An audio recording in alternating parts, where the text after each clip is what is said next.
Anger is a powerful emotion, one that every person experiences at some point in their lives. It can surge unexpectedly, triggered by an offhand comment, a frustrating situation, or a deep-seated injustice. But while anger is universal, its effects and outcomes are far from uniform. Some anger can propel us toward positive change, while other forms can be destructive, both to ourselves and to those around us.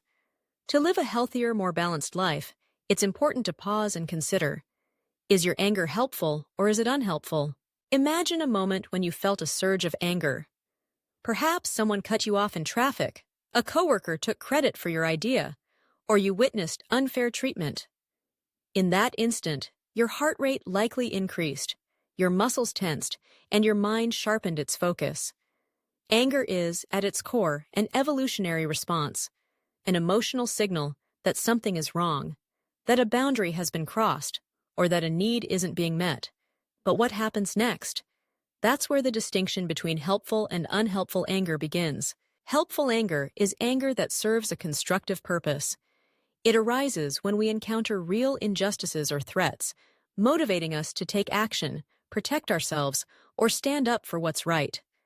For example, anger can give us the courage to confront a friend who's been disrespectful, to advocate for change in our workplace, or to participate in social movements that seek justice.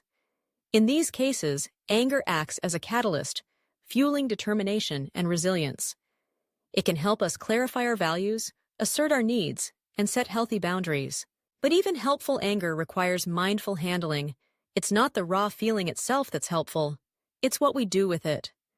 When we channel our anger into thoughtful, assertive communication or purposeful action, we harness its energy for growth and positive change. We become more self-aware, more capable of expressing ourselves, and more equipped to navigate challenges. In these moments, anger is like a fire that, when contained and directed, can warm and illuminate. Unhelpful anger, on the other hand, is like a wildfire, uncontrolled, destructive, and consuming. It emerges when we hold on to grudges, lash out impulsively, or ruminate on perceived slights.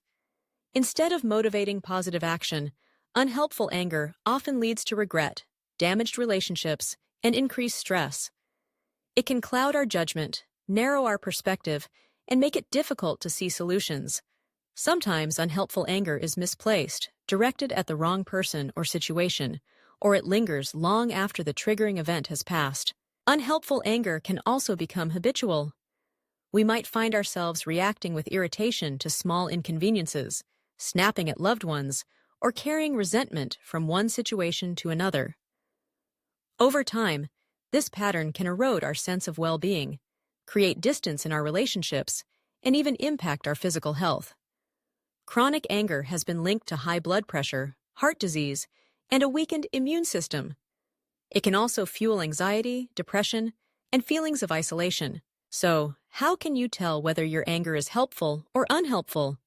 Start by noticing the source and intensity of your anger. Ask yourself, what triggered this feeling? Is it proportional to the situation? Am I responding to a real threat or injustice? Or am I reacting to a misunderstanding, assumption, or past hurt? Sometimes our anger is less about the present moment and more about unresolved feelings from the past. Next, consider the impact of your anger. Does it motivate you to take constructive action, or does it leave you feeling stuck, bitter, or out of control? Are you able to express your anger in a way that's respectful and clear, or do you find yourself yelling, blaming, or withdrawing?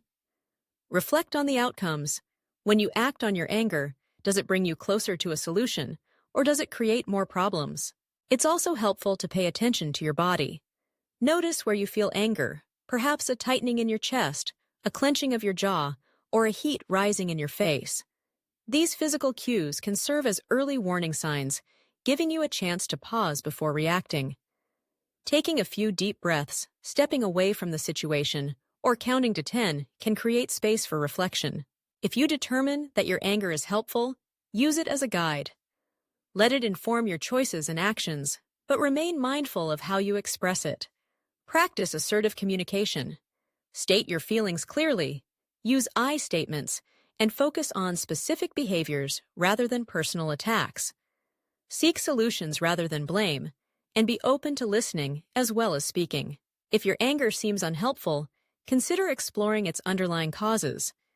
Are you feeling overwhelmed, unheard, or undervalued? Are there patterns in your life that keep triggering the same response? Sometimes, unhelpful anger is a signal that deeper needs are not being met. Needs for respect, understanding, or connection. Addressing these needs directly can help reduce the intensity and frequency of your anger. Developing healthy coping strategies is also key. This might include physical activity, relaxation techniques, journaling, or talking with a trusted friend or therapist. Learning to let go of grudges, practicing forgiveness, and cultivating empathy can also soften anger's grip. Remember, it's okay to feel angry. What matters is how you choose to respond.